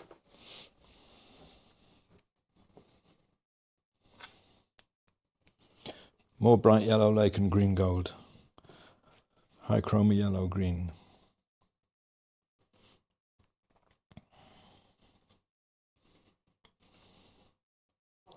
I'm looking for the colours of this back apple as we go around into the light. It's like going a little bit green, but it's still slightly lower chroma.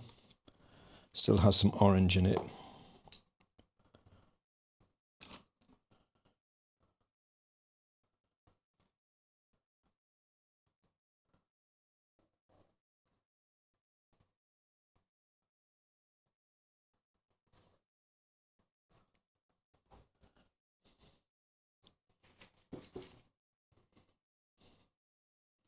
And I think we drop quite a bit of chroma by the time we get over to this side of that apple.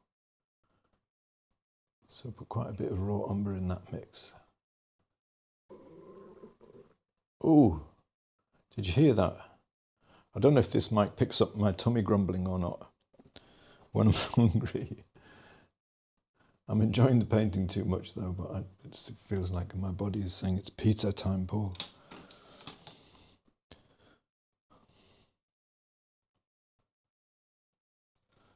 A little bit more air back here. I'm going to raise the value a little bit.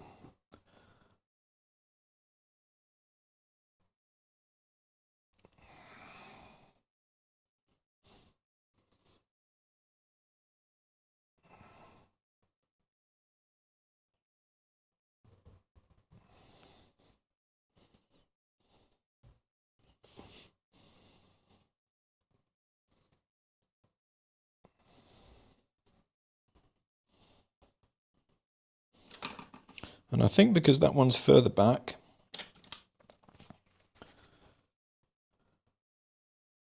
I'm going to let it disappear into the background a little bit.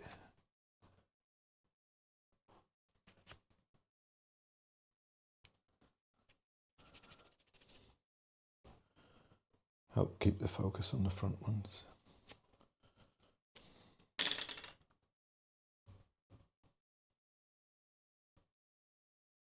Excellent, Mike. Oh dear. Oh. You know it's only going to get worse as we go through the painting, right? And I'm staying because I'm enjoying it. I'm going to put the leaves in now.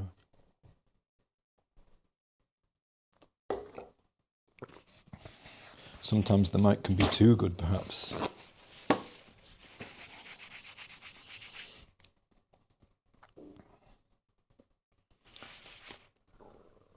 But now it's started. What's my favourite pizza? I'll tell you what. Linda says, what's your favourite pizza? Everybody say what's your favourite pizza topping. If you don't eat pizzas, that's fine. You can you know, be superior about all those disgusting people who like to eat this rubbishy food. Because traditionally pizza was poor man's food in Italy. But would it be 20 years ago now, when I turned 40, Michelle, my wife, took me to Italy. And that holiday was when I decided that I was going to return to painting full time and become a painter. Thus what I do now. This is not dark enough. And we did go to a pizza restaurant in Florence. The dogs want in.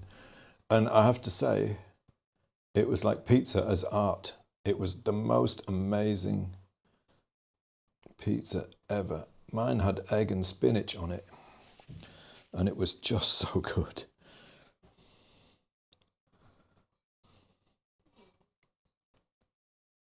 Just so good.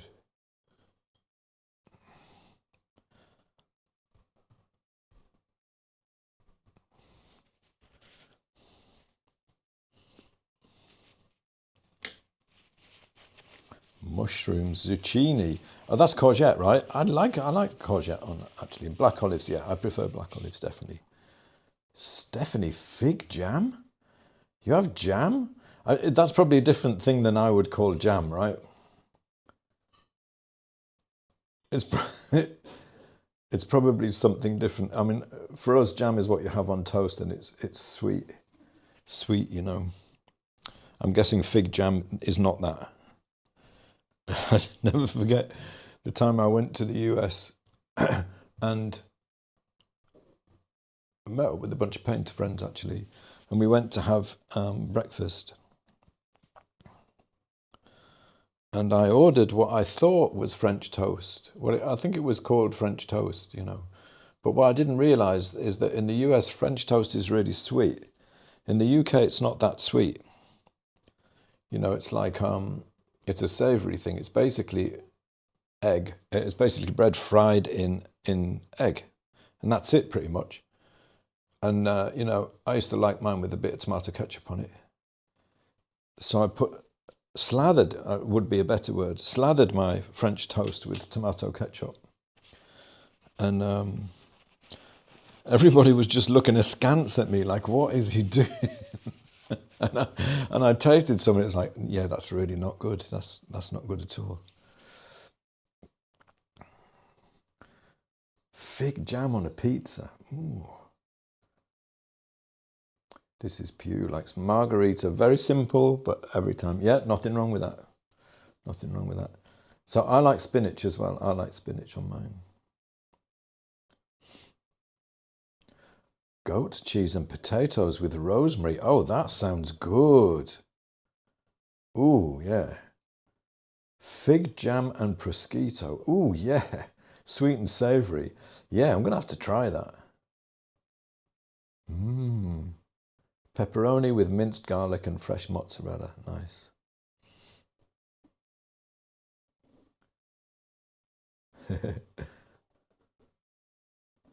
I like, what I've been getting into lately is a little bit of prosciutto on there, black olives, and mushrooms. And we mix the mozzarella with cave-aged cheddar, local cheese, to give it a little bit more flavour. You come here to watch painting, didn't you? You didn't come here to talk about what you put on a pizza. The world needs to know. Curious minds need to know. Like, what does everybody have on their pizza? It's important. We're going to put some leaves on now. Leaf shapes. I'm going to possibly overdo the values a little bit here and there because I'm especially interested in the shape of them in the composition. So this is a Rosemary's number 4, long ivory long flat, really, really nice brush. This one is the Jackson's one. You see, I think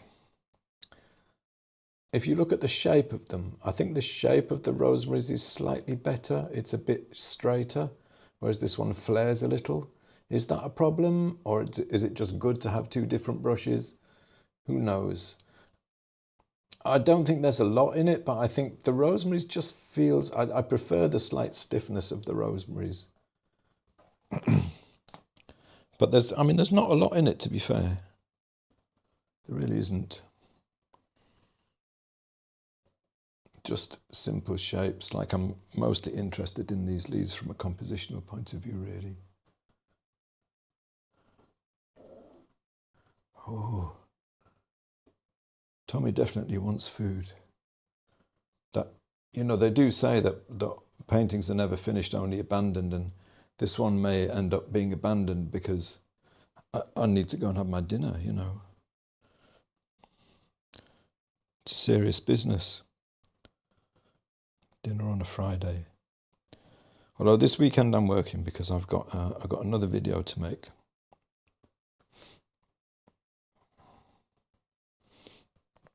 Going a little bit lighter, a little bit more blue for the leaf shape on the other side.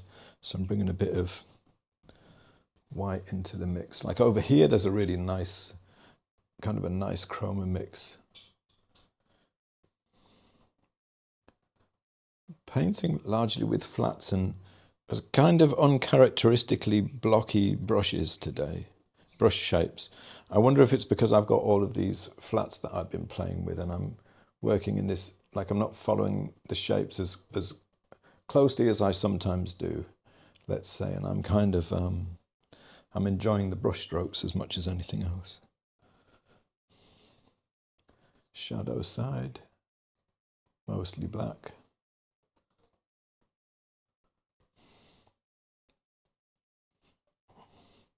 And there's a kind of a brevity to it when you paint like this. The strokes themselves can be nice, you know, just letting the brush do the shape that it wants to do, kind of.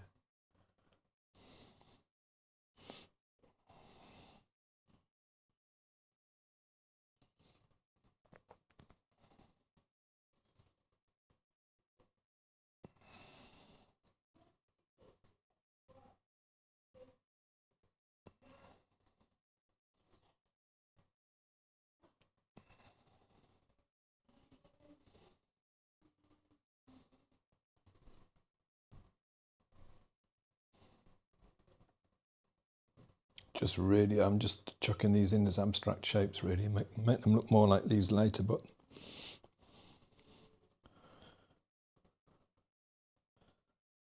just chucking them in. Just to see what they do to the composition as much as anything else.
Yeah, so my mic totally died.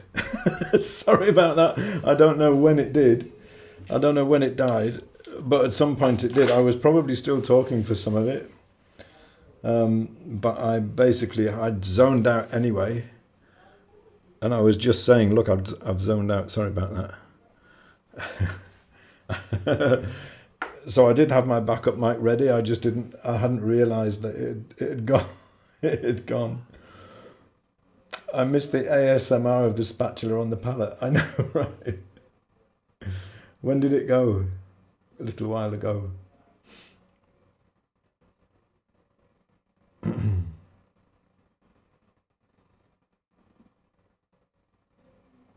It went ages ago, didn't it? I totally zoned out. Sorry. This is what happens sometimes when you're painting, you know. It's like I just got into the painting. Suddenly it got to a point where it became very interesting and I could see the light. And the last thing that I was doing was adding a little bit more of the purple, bringing the values down around here, adding a little bit more of the purple around here. Just to kind of bring in that sort of the feeling of the light a little bit more. I think we ended up getting reasonably close to the colours of the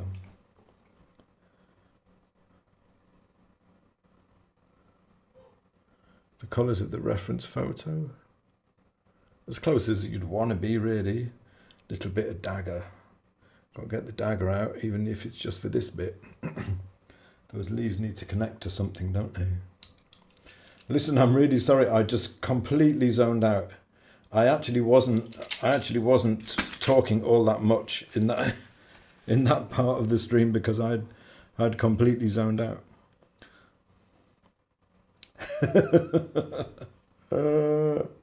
And I was just painting and I forgot I was live. Oh dear. It's a bit unprofessional, isn't it?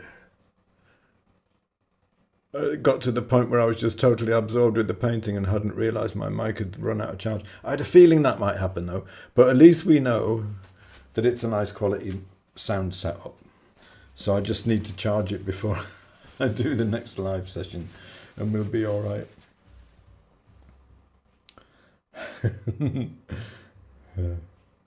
How long was I out for? 20 minutes? Catherine says, what a wonderful, successful painting. Thank you. Could it be the new easel? Ooh, could it be? Who knows the secret? I just have a feeling, I wonder about bringing some...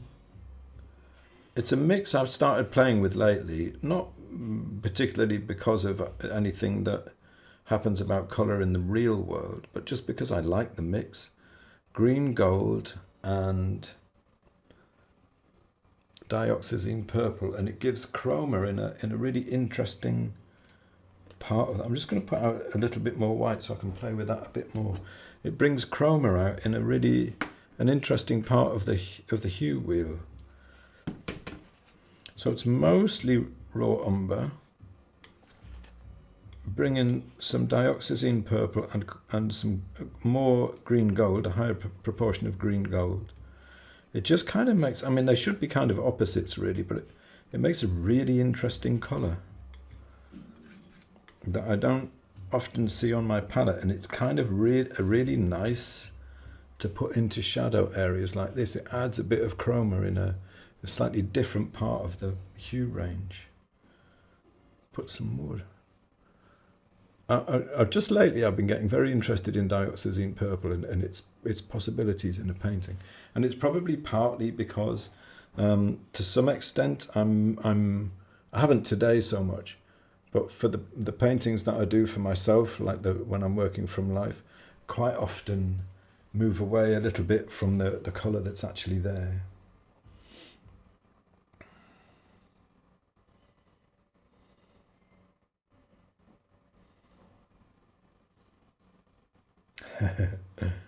A long time ago, Linda said, 10 minutes of no sound. At least, right? I think it was at least 10 minutes. Weeks ago, Sasha said. Oh dear. Lost the sound weeks ago. It's terrible, isn't it? Just go and watch somebody else who knows what they're doing.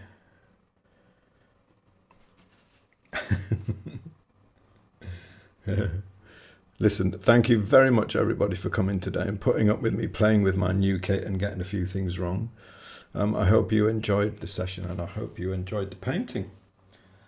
Do have a go at this one. It's a lot of fun to paint. I mean, I probably won't do any more on this one because I feel like it's got a kind of a freshness to it at the moment that I kind of like. You know?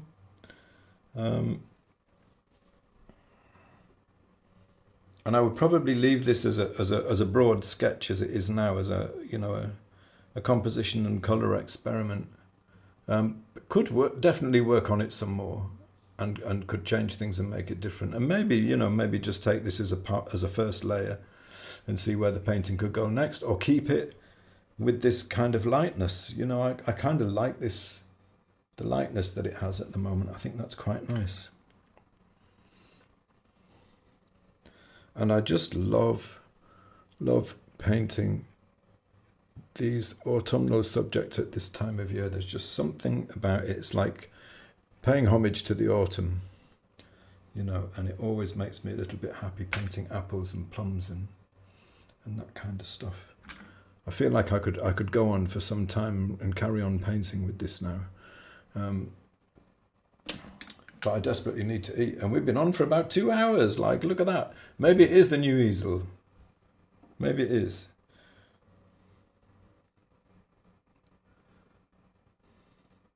Yeah, it does happen sometimes, to be fair, that I do zone out. I can't pretend it doesn't happen. I'm just thinking, I just wonder if I don't want to destroy the freshness of these marks, but I'm just wondering if I just soften a few things here. So this is a soft synthetic brush, no paint on it, and if I get too much on like I have there, then I'll wipe it off. Just here and there, I think probably mostly on the apples, just to kind of pull things together a little bit, soften a few edges where they're feeling a little bit hard. It's feeling a little bit not as soft as I would like it to be. Like especially when I've got a shadow against a shadow like here, I generally want a soft edge. Just helps everything to kind of feel more round.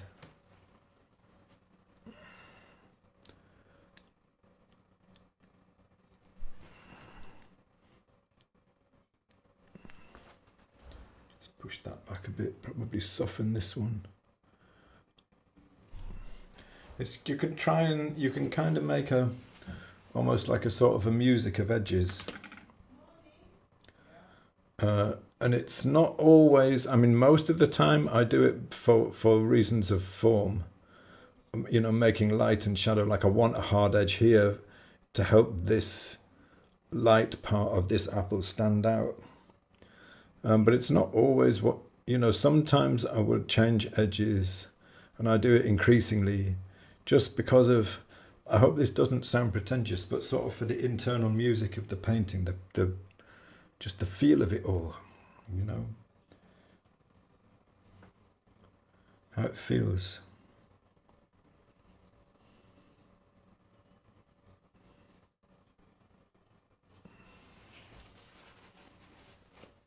Like this is feeling too strong to me, so I can pull that back. Just give a bit of just a little light shape there.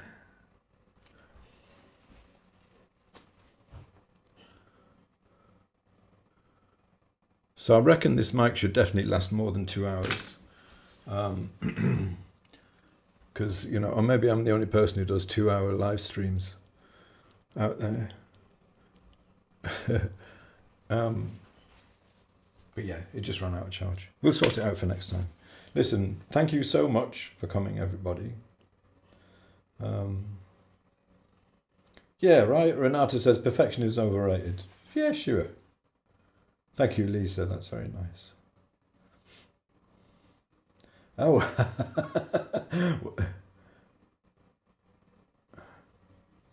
What was that about the shaking easel? Erica says she missed the shaking easel a bit. Yeah, it's a lot more stable, this, to be fair. I mean, I can rock it about a little bit if I try really hard. But it's a lot more stable, this easel. Thank you, Linda. Yeah, do have a go at this one. Everyone who's in the community, stick it in the community and show us what you've done. It's obviously, mine isn't a perfect rendition of the reference photo, but I kind of feel like, you know, I don't really mind that this apple is lighter here, because I feel like this is where my eye is going, you know. That area around there is a nice part of the painting, so this whole area, which should probably be a bit darker, is quite nice, having it a little bit lighter just for the benefit of the painting. I think that works kind of nicely. Thank you, Robert. You're very welcome. Yeah, I can pretty much guarantee there's going to be more autumn fruits coming.